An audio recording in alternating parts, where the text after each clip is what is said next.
What's clean tech? To me, clean tech, I mean, in the simplest terms, is doing more with less. Just looking at resource scarcity, population growth, and where all the trends are going.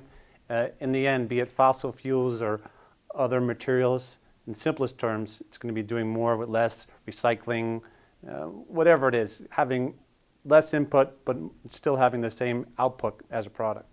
Do you find that it's a concern of developers around the world? I think it's almost ingrained in every company. You're seeing now all this sustainability initiatives, because it's not about being green, saving trees. It's about saving money. If you look at big companies like Walmart, and they have this big green initiative, sustainable initiative, clean tech initiative, why are they doing it? To save the planet. I mean, that's a great effect, but they're really doing it to save money.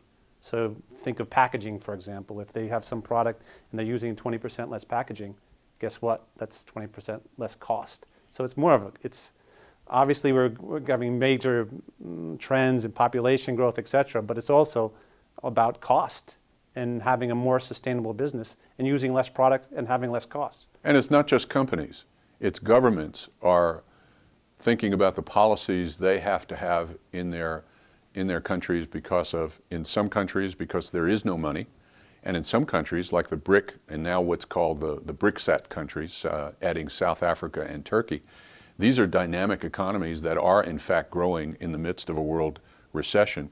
And how do they come up with the energy sources and the energy needs to meet those growing demands that their economies are now asking for? So a lot of questions have to be asked about renewables, about clean energy, about what do we do on the large scale, what do we do on the small scale, what do we do residential-wise, what do we do commercially, and what do we do from an industrial sector? How do we provide large amounts of power and maintain the kind of sensitivity to cost that Shawn is talking about, and environmental sensitivity that grows in each of us every day? Shawn, are these demands a platform for innovation? I think pain brings innovation. So as costs rise, people find out more and more innovative ways to find solutions. And that's part of our event is also we have these clusters, clean tech clusters from all over the world. We have 18 of them coming to the event. And part of our event is finding those special innovations from all over the world and trying to bring them to the forefront.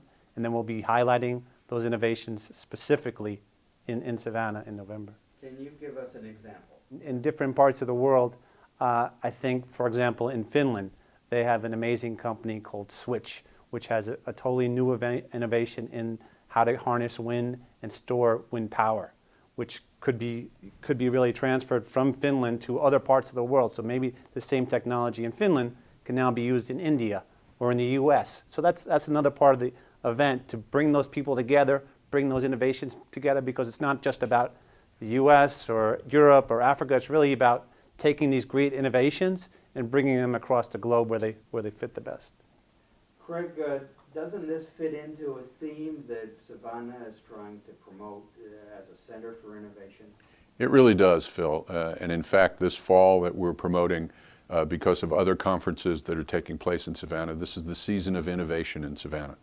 And this is all part of an effort to explore for the world to see that Savannah and Georgia, for that matter, are really good places for smart people to come and talk about new ideas, new innovations, cutting technology, and in fact to invest to make sure that that technology sees the light of day.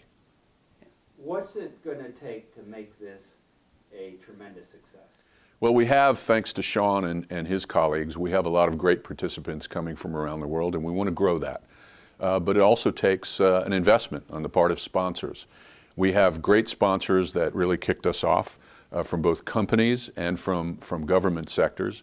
The city of Savannah was the first to kick in to support us, the Savannah Economic Development Authority, the tourism aspect of Savannah, as well as the International Convention Center. But we also have Atlanta Gaslight, AGL Resources. Southern Company has come in as a big sponsor. Deloitte has come in as a big sponsor. We have other sponsors from throughout Atlanta, Savannah, Georgia, but we're also growing it on a domestic and international level, because the more dollars we can raise for sponsorship to allow these companies to participate and to expand our opportunities around the world, The more people will come, the more ideas that can be explored, and the more successful we will be. Shawn, how are you going to make sure that the innovations, the new ideas, are permeated throughout the conference? Sure. Well, I think, and going back also to the sponsors and what they get out and talking about that too, is at the event, and you can already see from this website, we're really trying to bring they call it clean energy or clean tech ecosystem to Savannah. So it could be venture capitalists. We have people such as Credit Suisse, Deutsche Bank, Citibank, because these new innovations, if they're going to go anywhere, they need funding. Yeah, we have government officials from all over the world coming because it doesn't hurt to have some type of government support. Then we have companies from all over the world that are looking to collaborate.